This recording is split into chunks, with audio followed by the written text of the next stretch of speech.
તો વરસાદ બંધ થઈ ગયો છે, પરંતુ અમદાવાદમાંથી નથી ઓસર્યા પાણી. ત્રાગડ પાસે સ્વસ્તિક સોસાયટીમાં ઘૂંટણસમા પાણી છે તે ભરાયા છે. સ્થાનિકો પાણીમાંથી પસાર થવા માટે મજબૂર બન્યા છે. અનેક રજૂઆત છતાં કોઈ નિરાકરણ નથી આવ્યાનો સ્થાનિકોનો આરોપ છે. અમદાવાદ મનપાના પ્રી મોન્સૂન પ્લાનની પોલ ખુલી ગઈ છે. શરૂઆતથી શું આ સ્થિતિ માટે મનપા ઉઘરાવે છે લાખો કરોડો રૂપિયાનો ટેક્સ? તે સવાલ જનતા કરી રહી છે. છેલ્લા 2 દિવસથી પડેલા વરસાદે અનેક વિસ્તારમાં અમદાવાદમાં પાણી જે ભરી જવાની સમસ્યા હતી તેને પગલે આજે સવારથી વરસાદ નથી. તેમ છતાં જે અમદાવાદ ગોતા ત્રાગડ વિસ્તાર છે તેની આ સ્વસ્તિક એલિગન્સ સોસાયટી છે ને આ સોસાયટીની બહાર આપ જોઈ શકો છો કે પાણી ભરાયેલા જોવા મળી રહ્યા છે. લોકો પરેશાન થઈ રહ્યા છે.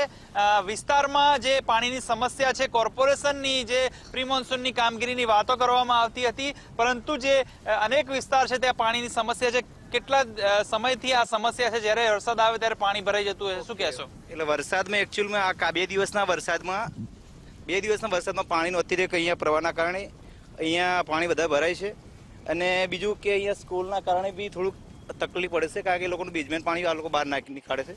અને આપણી ગટર વ્યવસ્થા બી ખબર નહીં, એટલું બધું છેલ્લા 4 દિવસથી પાણી કન્ટિન્યુ આટલું છે. લોકોને એટલી પરેશાની છે કે દૂધ લેવા માટે, સબ્જી લેવા માટે, સ્કૂલ અત્યારે જો કે ગવર્મેન્ટે સ્કૂલની રજા આપી છે તો નો થિંગ, બટ કહેવાનો મતલબ એ છે કે નાની મોટી તકલીફો પડી રહી છે. તકલીફો પડી રહી છે. પાણીની સમસ્યા, હજી વરસાદ સમી ગયો છે, પૂરો થઈ ગયો છે, પાણી સમી જવા જોઈએ, પરંતુ પાણી જે છે તે આપ જોઈ શકો છો ઘૂંટણ સમા પાણી મારા જે આ વિસ્તારમાં ઊભો છું ત્યાં જોવા મળી રહ્યા છે. શું કહેશો? આ સમસ્યાની કઈ વાતચીત કરી છે? નિરાકરણ માટે કોઈ રજૂઆત કરી છે? કમ્પ્લેન કરેલી છે, ઠીક છે, પણ એકચ્યુઅલી ડ્રેનેજ સિસ્ટમના લીધે પાણી જઈ નથી રહ્યું, ઠીક છે. અને ગમે તેટલું પેલું એ આવશે તો બી એ હવા ગમે તેટલું કરી લો તો બી અહીંયા ગટર જામ થઈ જશે થોડી વારમાં દર વખતે. શું કહેશો? જે રીતે પાણીની